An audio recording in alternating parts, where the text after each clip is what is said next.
So hey guys, welcome to another Warframe video, and today we're going to take a quick look at the Voidrig Necramech. Now, why a quick look and not a full review? Well, simply because maxing this thing out is going to take a bloody while. And also because, well, I just want to talk about it. So how do you get your hands on a Necramech? Well, there is this secret door that's sort of between mother and the daughter in the Necralisk that you can only go through with your operator. This leads down to Lloyd, the sort of more serious side of the little robot fella, who's the head of the Necraloid Syndicate. Now, the first thing you're gonna have to do here is, well, rank up the Necraloid Syndicate a little bit. And you do this by giving Lloyd Orokin mattresses that you find in isolation vaults. And once you do that, you'll be able to buy everything from Lloyd. Now, you will need one Voidrig Necramech blueprint, which is for 5,000 standing, and this is what allows you to put everything together. And then one Voidrig Casing blueprint for 2,000 standing, one Voidrig Engine blueprint for 2,000 standing, one Voidrig Weapon Pod blueprint for 2,000 standing, and finally one Voidrig Capsule blueprint for once again 2,000 standing. So all in all, you will need 13,000 standing to get all the parts, plus, the extra standing to rank up. Now, each one of these is going to require some credits, some random resources, and then a damaged part. So if you want to create the casing, you will need a damaged casing. If you want to create the weapon pod, you will need a damaged weapon pod. The resources might take a while to get. I, for example, had to do quite a bit of mining yesterday to put it all together, though maybe if you're farming the obelisks with your operator, you might get it done faster. What will probably take you the longest to get, though, are the damaged Necramech parts, because there are only really 3 ways to get them. The first one is just looking for random Necramechs out in the Cambion Drift, because when the Necramech gets destroyed while you're piloting it, you can get a damaged Necramech part that way. The second and definitely easiest way to get them is to just buy them from other people, because the damaged Necramech parts are tradable. And the third way, and the one I would recommend, is to just run isolation vaults, where you can get it as a drop when you destroy the Necramechs. And the reason I would recommend this one is because it's repeatable, you can do it as much as you want. You also get Necramech mods in here, which you're going to want to farm up,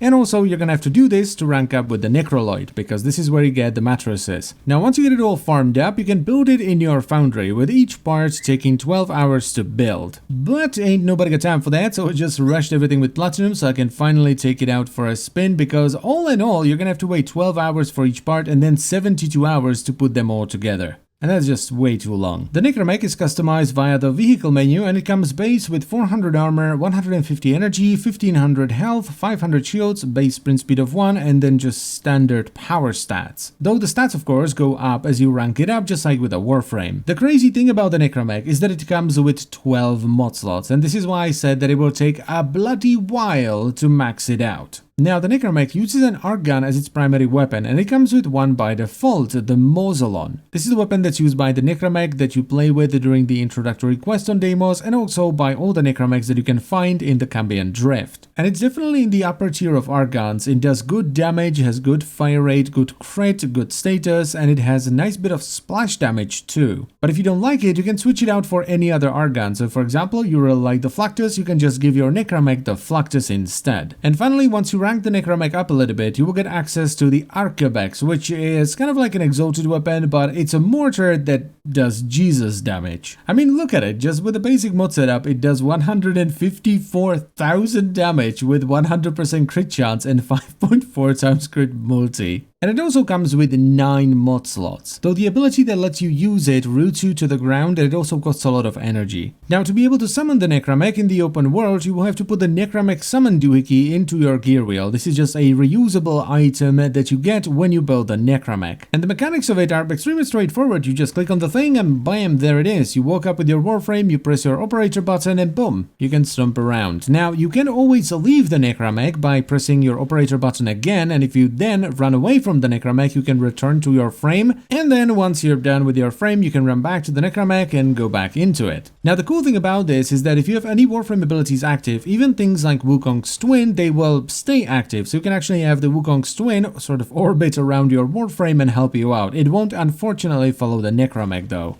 Now, as far as the abilities are concerned, if you've done the introductory quest on Deimos, you already know what they are. So the first ability gives you like a cryo capsule that you can then throw with your secondary fire button, and you can shoot it to get like a chilling field. The second ability is kind of like Rhino's Iron Skin, where your hat starts spinning and lightning starts zapping around, and it gives you a damage reduction as well as some damage reflection. So that's the one you use for survivability. The third one I like to call Rocket Tits because, well, your tits go mad and they fire a lot of bomblets around that can shotgun because you can hit the enemy with more than just one. So if the enemy is big enough, you can do a lot of damage with that. And the final ability is the Archibex Mortar. So you get rooted to the ground, you start draining a lot of energy per second, but you do Jesus damage. Next on the menu we have mobility, which isn't too bad at all. So to begin with, the Necramech moves around pretty fast and you can also sprint. Then you can tap sprint to do a dash, or you can tap and hold sprint to do a charge. The Necramech can also jump pretty high, especially if you equip one of the jump mods, and if you jump and then hold jump, you will glide. And all of this combined allows you to traverse the open worlds fairly well. It's not as agile as a Warframe, but it's still pretty damn nice. And yeah, you can also crouch, though you can't move while crouched. So far, the Necramech has been a ton of fun to play with, even though you don't have as much mobility as you do have with a Warframe. And I just love doing stuff with it. The damage is pretty great because, well, our guns are strong overall, and these aren't gravimacked AR guns either. These are full-on AR guns, so they have the recharge mechanic and all that. The only issue that I've ran into so far, which will most likely be fixed when you manage to put together a full or even just a decent build for the thing,